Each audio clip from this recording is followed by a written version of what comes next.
ดีและสวัสดีปาลุงเมื่อสุขุสุคนเนาะผมพ่อทั้งเฮาเก่าคือเดิมบางเติม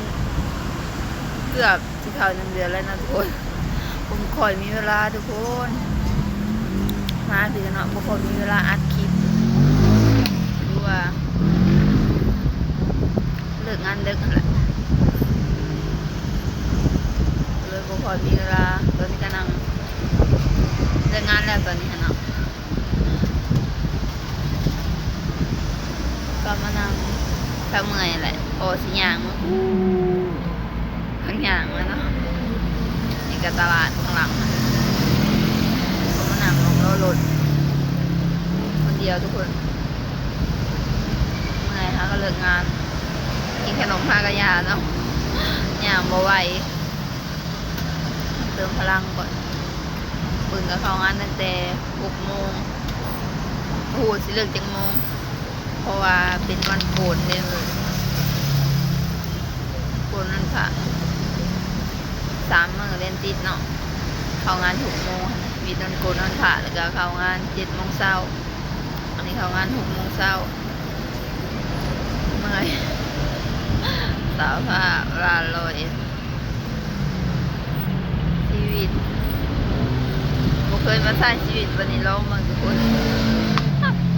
อันที่ทั้ง3บ่หาลงมานะที่ทั้ง3ก็ครบเดือน1เนาะ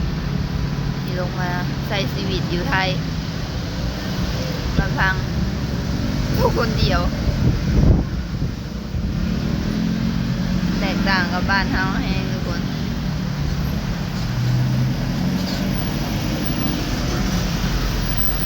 แล้วบินกล้องหลังโอ้หล่นล่างแต่ทำทันความ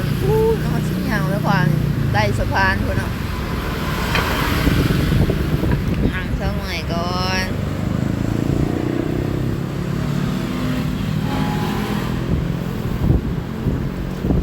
สักหน่อยจังสิครับ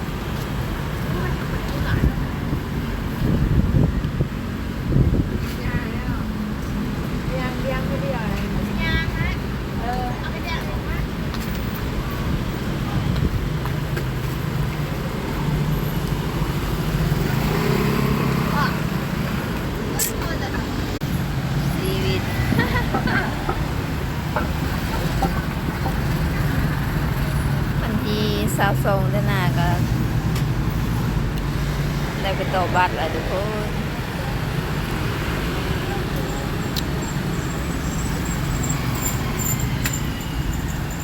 ไปสิอีก2 มื้อก็ครบ1 เดือนที่ลงมาไทยสภาพ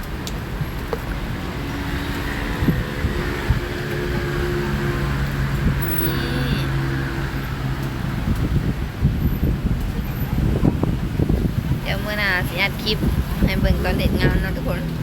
เพราะว่าเราได้งานคนเดียวแล้วคนหน้าบ่ได้คอยอยู่นำแล้ว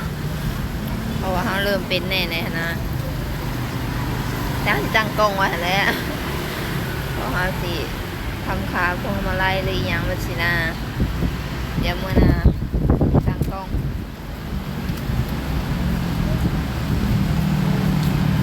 คือว่าหัวหน้าก็ดีอยู่ทุกคนถือว่าดีอยู่เนาะมาลบก็ถือว่าโอเคอยู่วังพวงมาลัยได้ไม่ได้อยู่อันเปิดแต่สงกรานต์วันนี้คือว่าปิดอีก10 มื้อแล้วก็ยังพันเปิดอีกเลยเนี่ยถ้าอยู่นะผมมีเงินดอกเบิ่งลมตกเลยแล้วก็ผมคือตกตัวอย่างหนักต้องบูเดี๋ยวฝนสิตกเนาะแสงไฟก็เริ่มสิ้นเกิดผม1 เดือนก็เริ่มสิ้นเนี่ยเดี๋ยววันนั้นคนก็ห่างหายลงแห้งมืดฝนเลยคนสิเกินโอ้สิบทันหอนห้องเริ่มฝนตกก่อนคนไทยเราว่าบ้านเฮาว่าฝนตก นั่งเบิ่งรถ นี่แหละทุกคนเด้อสำหรับคลิปนี้ก็ประมาณนี้แหละเนาะฝากเป็นกำลังใจให้เด้อเดี๋ยวมื้อหน้าเจอกันไปแล้ว